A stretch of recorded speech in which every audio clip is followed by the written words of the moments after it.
Well, good morning. This is a really delightful meeting. I get to join you out. Lindsay, thank you for your introduction. I'm very appreciative. I'm very excited about your future career, whatever that may be. I know that it will make all of the Cougar Nation proud. I'm married to a Cougar, as you know. All the Cougars will be proud of your future success. All the Huskies will be pleasantly surprised by surpassing expectations. So you'll be uniting the state. Good luck. I hope we can continue to work together.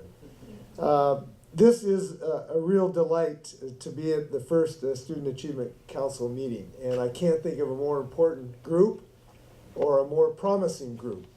And I'm excited to join you here today. And the reason is everyone here in this room shares a fundamental belief, and that is every child deserves the best quality education humanly possible. And it's nice to be united in a particular mission statement.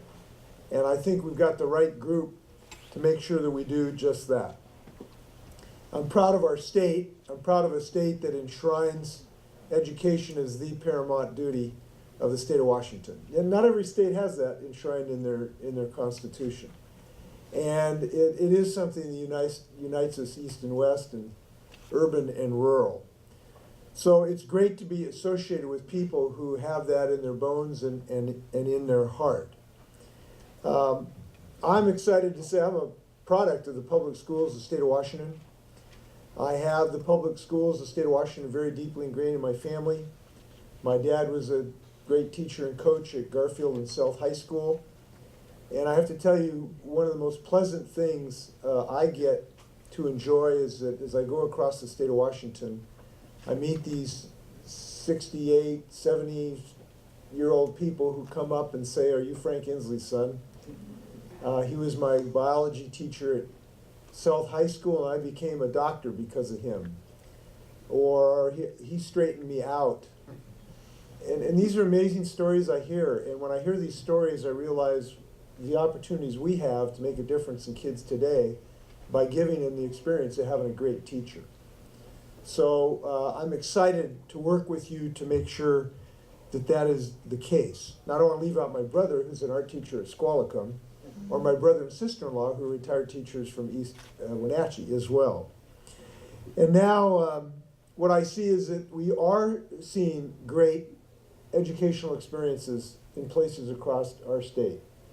I was at Cleveland High School the other day to look at the STEM program at Cleveland High School in Seattle, and I was blown away going in and seeing in a biology class, I'm embarrassed I can't remember the name of the teacher, but they are teaching evolution not as a hypothetical thing, but as a reality that the students were watching genetic changes in bacteria, watching evolution in real time, watching the genetic changes in bacteria. And they were doing work as juniors and seniors at Cleveland High School in genetics that was being done in postdoctoral levels when I was at the University of Washington, in science that had never even been discovered yet when my dad was learning to be a biology teacher. And to see that going on at a Cleveland High School is incredibly exciting. And by the way, some of those programs are going to go away unless we put some of the first down payment to the McCleary money, and I'm dedicated to doing that. And when I'm working through the negotiations right now with some of my fellow leaders in Olympia, I'm thinking of Cleveland High School and that genetics class to make sure that that gets preserved. This is very personal with me. I was excited during my campaign for governor to have gone to see the Pasco Bulldogs. Largely, kids, Latino kids, mostly in Pasco High School, and because of the leadership of that high school, to have seen about a 20% increase in the graduation rate in the last 3.5 years at Pasco High School. We know we can do outstanding things if we put our minds to it. I was excited to go to Talbot Hill Elementary and go to the Micro Society to see 4th, 5th, 6th graders adopting as good or better leadership attributes as at least the U.S. Congress, and learning skills of democracy and leadership. The night before last, at the governor's residence, my wife has started sort of a community garden on the lawn of the governor's residence. And we had students in the GRUB program from the Olympia Public Schools. These are kids who are really excited to be in school because they're learning agriculture at the Olympia Public Schools. And these are students that have got a new burst of enthusiasm about school by getting their hands in the dirt and actually learning how to grow food. I mention this because those four little stories are vignettes about the innovation that's going on in our public school system today. And now it is our task to bring that sense of innovation and entrepreneurship and positive change throughout the state of Washington. And I think that's how I would define our task, to take these pockets of excellence and innovation and spread them throughout the state of Washington and assure that leadership and administration and teachers and those who provide for the physical plant and the nutrition and transportation of our students all have an opportunity to use their creative talents to bring that innovation throughout our school system. And I think that's a fundamental thing that we are going to be about. And that, of course, is incredibly important because of the concentration of science, technology, and engineering, math jobs that we have available in the state of Washington. The good news, and I know people have heard this before, but it needs to be said at every educational meeting, is that we're going to see a 24% increase in STEM jobs by 2018 in the state of Washington. And we are number probably 4, at least in per capita, in STEM jobs in the United States. But we remain 46 in the production of higher degree STEM degree in the United States, 46. So this is a fundamental gap that we need to close, and I'm going to look forward to our council helping us close that gap with diligence and alacrity. So I want to set out what I believe are the 2 fundamental goals of the Student Achievement Council that I hope everyone in this room will be engaged in. First, we need to align our educational system to take advantage of the new economy.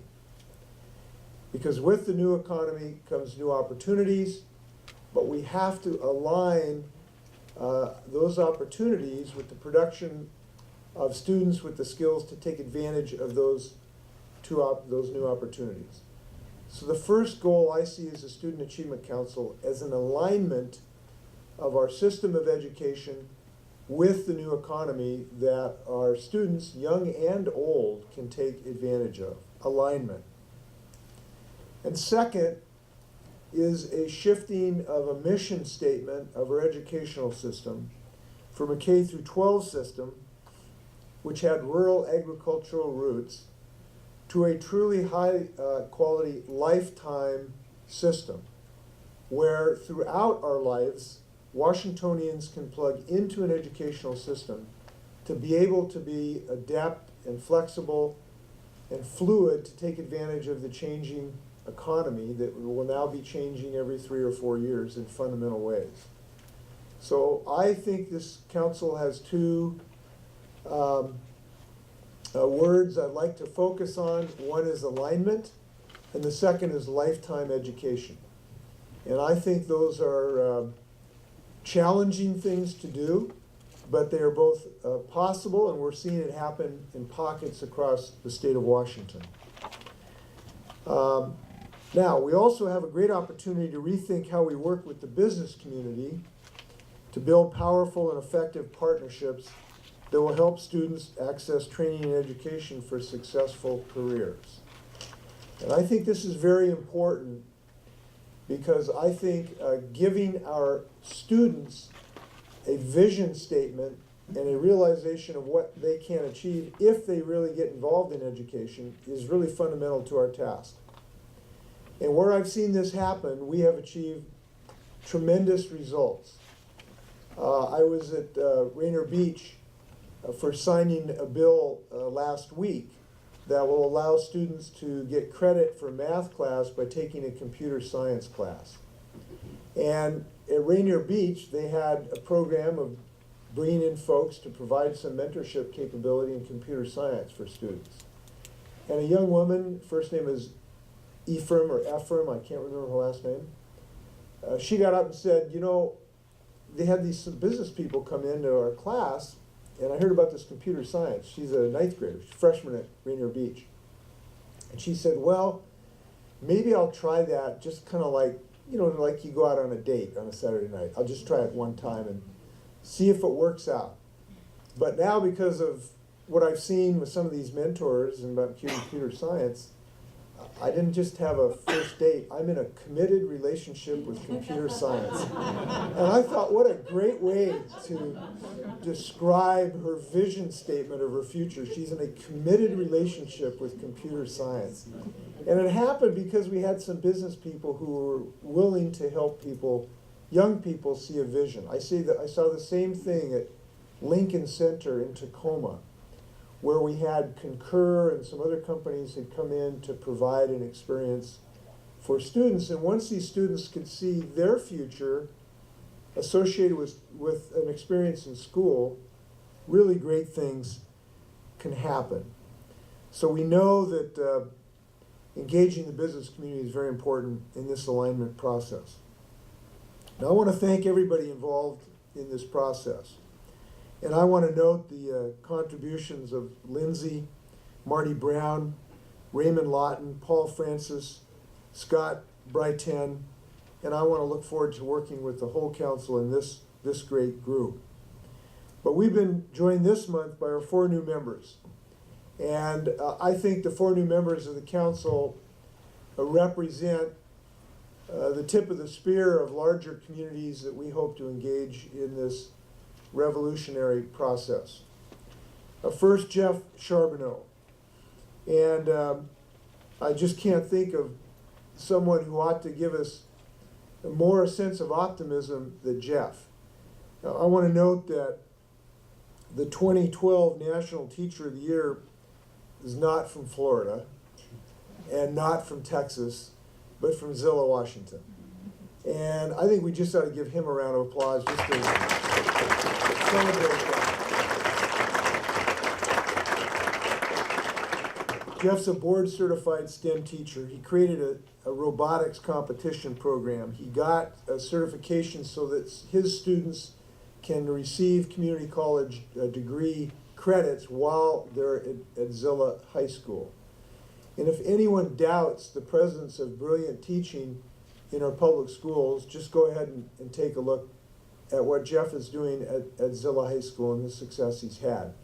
But I want to speak from Jeff in saying he is a representative of thousands of great teachers and educators in the public schools of the state of Washington. And I'm glad we have a representative, not the only one, but a representative of thousands of teachers who are doing very innovative things. And I want to thank him for stepping up to the plate. Ahmad Dadon is president and CEO of the Seattle Metropolitan Chamber of Commerce and brings a really critical business perspective to this work. She serves on many boards, from the Bullitt Foundation to the Biomedical Research Institution. But I can't think of anyone, when I looked around, who would be able to hopefully both help the educational community to understand the business world's perspective, but also to help inspire the business community to become actively engaged in this process than Ahmad. And I'm so appreciative of you taking on this on your full plate. I'm very excited that you've been willing to do this, and I know you're going to succeed. Karen Lee is CEO of Pioneer Human Services, which provides employment services, job training and counseling, and other services for people overcoming chemical dependency, mental illness, and criminal history. She brings a perspective that's so important from the job creation part of our educational responsibilities, but she's also served as a board of trustee for Western Washington University.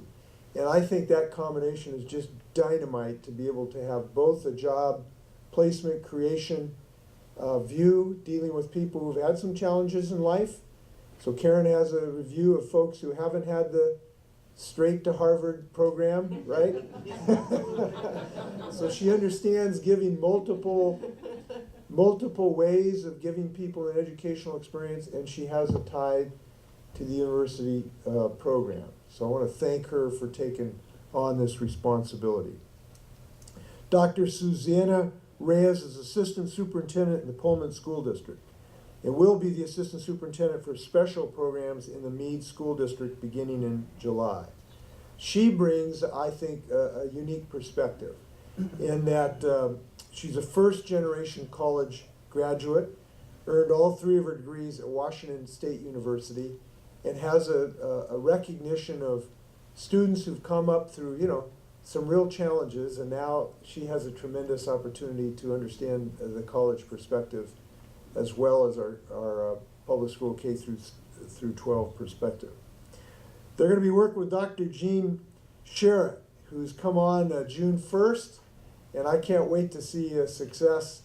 People are very excited from a whole host of communities across the state of Washington, and that gives us a really sound start. And I just think this is a great team. It's got perspectives from multiple places, and you're going to have the governor working with you. And I hope you looked at the governor as a resource as well. It's nice to have a governor working for you. So make sure that I do that. So, we've always been an innovative state.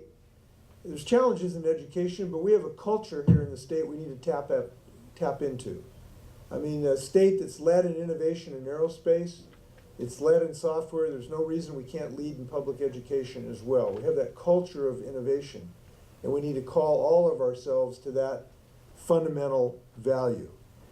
There's no reason we shouldn't be striving for 100% graduation rate for all of our students.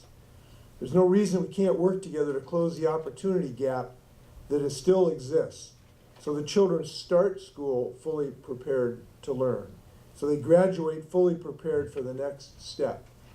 For every student at age 16 to have a vision of their life after high school, so that we can have every student understand the importance of education because they can connect it to their personal vision of doing something a little later in life. So my education philosophy is no excuses, no exception, and excellence for all. I'm committed to that. I'm committed to working with everyone in this room to achieve that, and I want to thank everybody for their personal contribution. Now let's go make Washington a place where the paramount duty is something in fact, not just in constitutional law. Thanks a lot. We'll do great work. Thank you, Governor.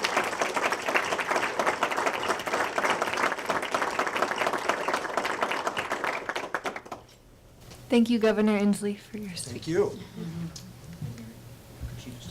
Chief of Staff Mary Alice, thank you for coming. So thank you. It's just a great opportunity to be here and to try to make sure that the message is very clear about our support from the governor's office for the work of this council, both pre-K-12 and higher ed, with the opportunity for our community colleges, our 4 years, and of course the governor already addressed the business involvement in ensuring that that happens. So the commitment of the office is strong and will remain there, and vision is clear, and again, this team to do that work is without question the team to make all of this happen. We all have the same goal. I very much appreciate the leadership of the legislature. I'm not sure all of you have been introduced yet in the process, but thank you for your leadership in setting this direction and helping us to move our state forward pre-K-12, post-K-12, higher ed, birth to death. Let's make it happen. So thank you to the council members for your commitment to help this state move this forward.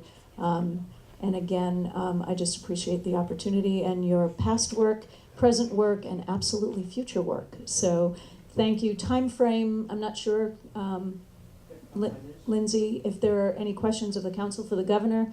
We wanted to make sure that was available before we take off.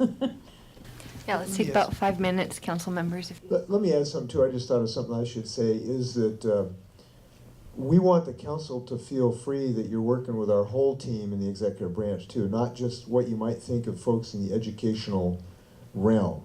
So folks who have an idea about engaging the business community, you gotta feel free to be talking to our Director of Commerce, Brian Bonlander. Folks who have employment opportunities, we wanna make sure you're talking to Dale about employment security issues. If there's retraining issues that we wanna plug injured workers on, we gotta be talking to everybody at L&I. So I just wanna let you know, the whole executive branch is working with and for this council, and feel free to engage them. I'm happy to stand for questions or ideas, suggestions for a few minutes if anyone has them. Yes? And I guess it's directed more at Mary Alice in some ways, but the connection, I think, with the governor's office is a really important connection for this group, as well as, of course, with the legislature. So my question is, how much contact can we have directly with your staff, Governor, and Mary Alice with you as we proceed down the road here? So 24/7, you have my personal and professional cell phone. Jean has access to me, so through Jean and obviously any council members. So 100% access and 100% support. This is a critical point in which the awareness and the alignment, again, K-12, Alan Burke is here. The issue with all of the early learning, K-12, higher ed, is the connection, and this is a venue to help that to happen for opportunities for our kids. So it's a platform for the alignment that is long overdue, but the awareness of the need for that is very clear. And the shoulder of the governor is behind it, and I think that will help support the effort to get to the common goals. So you absolutely have me. The governor has directed that. But again, it's not just Mary Alice or just the governor, it's our cabinet members who you ought to feel free to contact, engage, bring their assets to the table. We want the whole government involved in education, not just the, quote, educational part of it.